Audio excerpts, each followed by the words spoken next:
The initial 10 people you bring together in the team are going to define the next 100 people as well. So a good framework to think about it is that if the next 100, will your company succeed if the next 100 or 1,000 people are similar to the initial 10 people?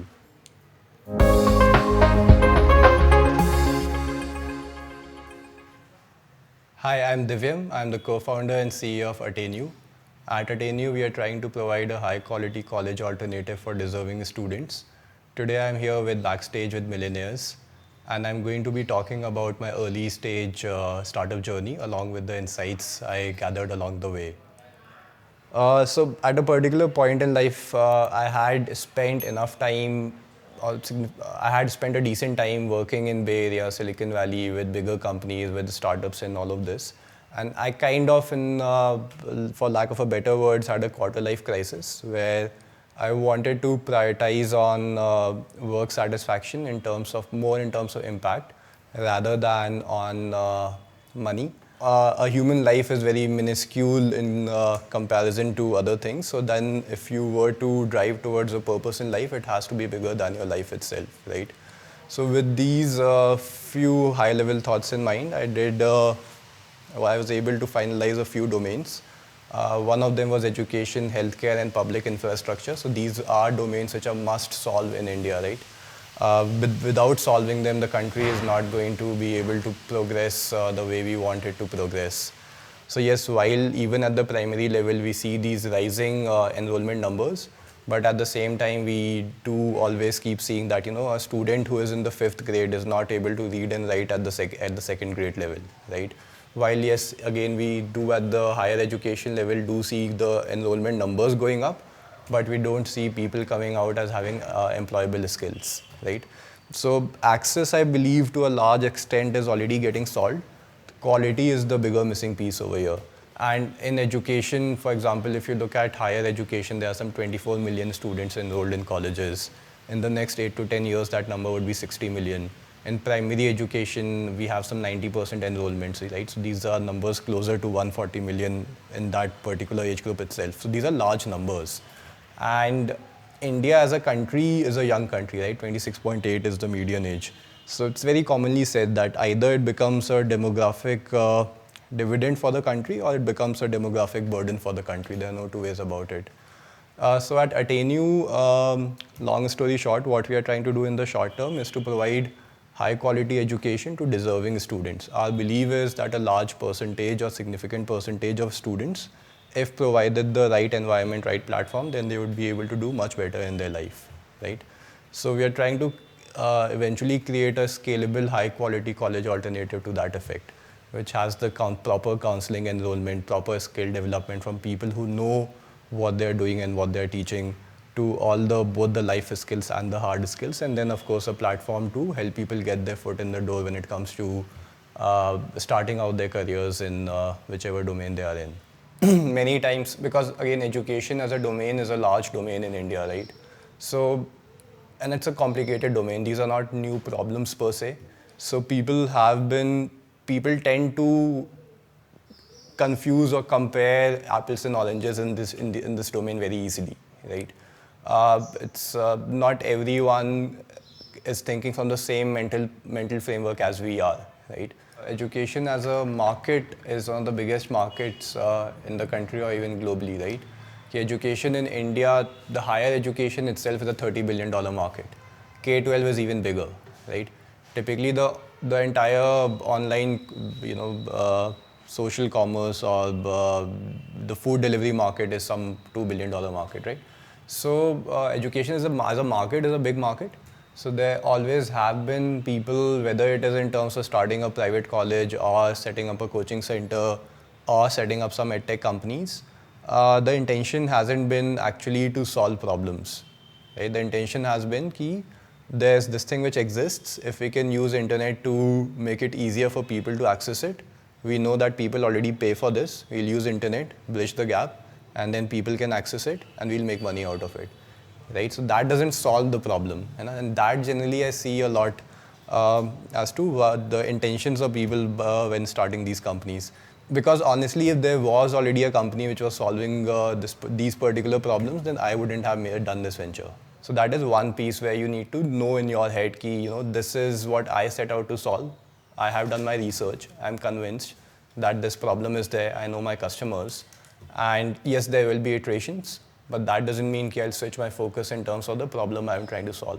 Typically, at least the way I look at a startup is that a startup is you imagine a world 40 years from now, and you try to achieve that in 8 to 10 years, right? So that is what I mean by a long-term vision, that this is the problem which we want to be able to solve in 8, 10 years, and this is a solution we believe would exist. We also realize that any problem worth solving typically is not going to be solved by one or two people. It requires a cohesive effort by an entire team coming together. So it's very important to be able to identify and especially as a first-time founder, and especially when you have not been in the country for a long time. So getting the team together becomes super important, because that means you don't necessarily have those work connections where you would have worked with people in the past in the country.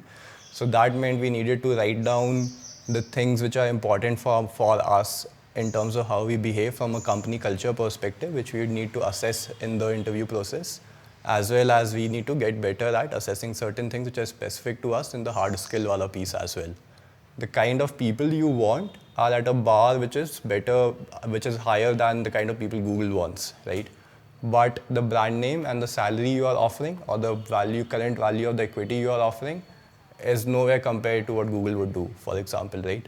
So hiring becomes especially tricky at that point. Earlier, we were relying on these job posts, angel lists, and Hirist, and trying to get people through reference and all of these things. But soon, and we even paid, tried doing some hackathons and all these kinds of things. But anecdotally, it's easy to again try to rationalize these things. But we soon figured out that if I am to hire a person like me, then that person is not going to by themselves go for a company which is early stage, right? Because they haven't heard of that company ever. So that means that you can't expect inbound leads coming in. Like generally, anecdotally, what we have figured out is that all the inbound hiring leads are kind of people who are trying to get to, from a lower salary to a higher salary for them. And these are the people who don't necessarily have the skills you want, right? So it's very rare in an early stage that you'll find the good employee candidates coming through the inbound leads. So generally, you as a founder has to spend a lot of time in sourcing these right set of people. Once I was spending like a significant amount of time at work doing this in the day. So I wanted to, kind of benchmark and cross-check with some other people who were farther ahead in their entrepreneurial journey, that is this the right thing to do? Because I had these self-doubts, for the lack of a better word at that point, that, this is the amount of time I'm spending in hiring. Is this the right thing to do? So it came out that it is, because it's important to two things over here. One is, I remember reading somewhere, the initial 10 people you bring together in the team are going to define the next 100 people as well. So a good framework to think about it is that if the next 100, will your company succeed if the next 100 or 1,000 people are similar to the initial 10 people, right? So I believe it at some times does mean that, you might find a person who has the right hard skill set, but still does not align with your company culture well, right? So it becomes tricky at that time as to what you do, because at some point it might also mean that you might have to sacrifice on the growth of the company a bit at that point if you don't bring that person on board. So it's a bit tricky decision. We are still early on in figuring out, but we try to incline on the side of, it's commonly said, culture trumps strategy, right? So we try to incline on that side. So I think after having said all that, I do believe that a large part of things is elbow grease, which is hard work. There's no shortcut to it. But again, getting a few of these things right at least gives you the mental, or knowing that anecdotally maybe you got them right, gives you the mental satisfaction of, you knowing that you have de-risked some parts of this journey, right? You know that, if you have a solid team together, then most likely you won't have these people issues later on. You know that if you have a long-term vision and everyone else in the company is aware of that vision, then you know that they would not be swayed by the local minimas or maximas happening in the market, right? So I think some mental satisfaction is to that. These getting these things right early on brings you that mental satisfaction to some extent early on, and I believe कि so far it seems to be working for us. So there you go, guys. I hope this video was useful for you and you could gather some relevant, helpful insights out of it. And I'd love to hear more from you. Leave your comments on the video below and share with people whom you think it would be helpful for. And if you are one of those people who are passionate about education and passionate about bigger problems and passionate about working towards work satisfaction and impact, then we are always looking for people like you. We'd love to hear from you. You can check us out at www.attainu.com and leave us a note over there. We'd love to hear from you.